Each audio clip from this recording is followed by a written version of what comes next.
हरिओम नमस्कार मित्रों, प्रणाम, जय श्री राम, जय बद्री केदार।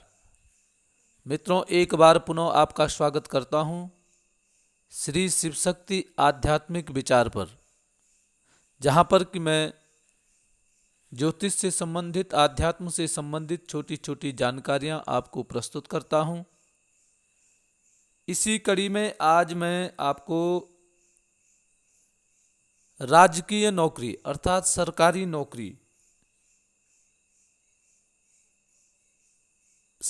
नौकरी में सफलता क्यों नहीं मिलती है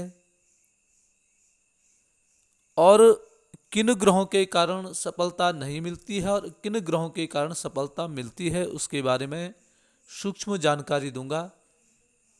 वीडियो प्रारंभ करने से पहले आपसे पुनः वही निवेदन, यदि आपने अभी तक चैनल को सब्सक्राइब नहीं किया है तो प्लीज़ करके चैनल को सब्सक्राइब करें, वीडियो को पूरा देखें, लाइक, कमेंट और वीडियो को शेयर भी अवश्य करें। तो आओ मित्रों, चर्चा करेंगे सरकारी नौकरी के बारे में। सरकारी नौकरी आदि में यदि सफलता नहीं मिल रही है तो सबसे पहले यहां आपको अपने दो ग्रहों की स्थिति को जरूर देखना चाहिए, और वो दो ग्रह हैं सूर्य और बुध। मित्रों, सूर्य और बुध की और साथ में दशा व दशा अंतर के स्वामी की स्थिति और इन तीनों के ही उपाय कीजिए। अर्थात सूर्य की स्थिति देखो, बुध की स्थिति देखो, और जिस ग्रह की आपकी दशा चल रही है, अंतर दशा चल रही है, उस ग्रह की स्थिति देखो।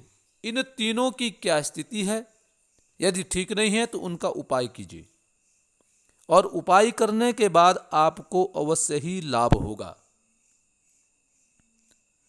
और साथ में यदि आपकी शनि की ढैया या शनि की 7.5 भी चल रही है तो उसके साथ साथ शनि का भी उपाय करना अनिवार्य हो जाएगा।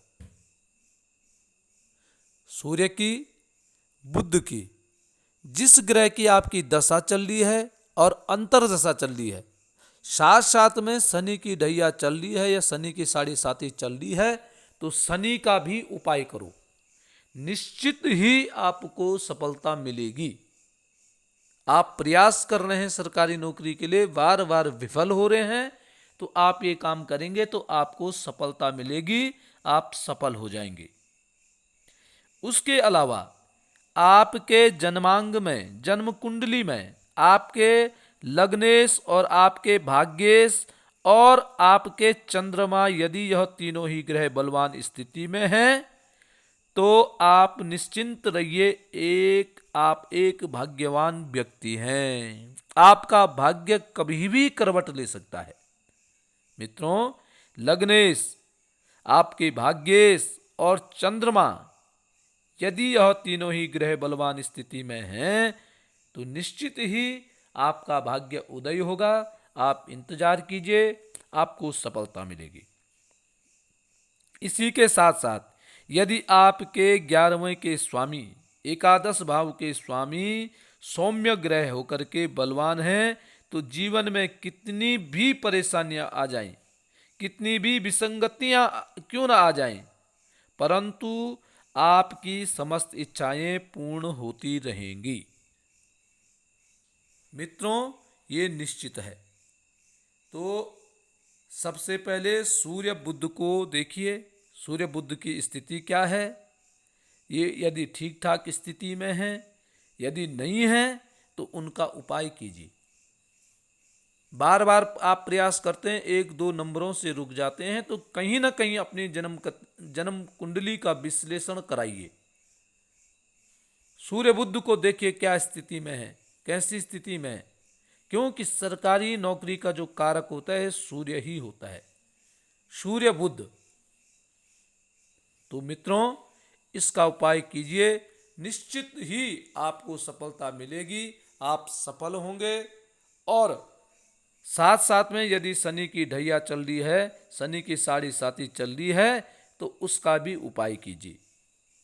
और एक नज़र आपको लग्नेश पर, भाग्येश पर भी देना है, चंद्रमा पर भी देना है, चंद्रमा कैसी स्थिति में है, ठीक है नहीं है, तो उस पे भी आपको नज़र मारनी है। यदि ठीक स्थिति में तो ठीक है, नहीं तो इसका उपाय कीजिए। और खास करके सरकारी नौकरी के लिए सूर्य बुध का उपाय अवश्य कीजिए। तो मित्रों, आज के लिए बस इतना ही। कल पुनः किसी नई जानकारी के साथ, नई विषय के साथ आपके सामने प्रस्तुत होऊंगा। तब तक के लिए नमस्कार, प्रणाम, जय श्री राम, जय बद्री केदार।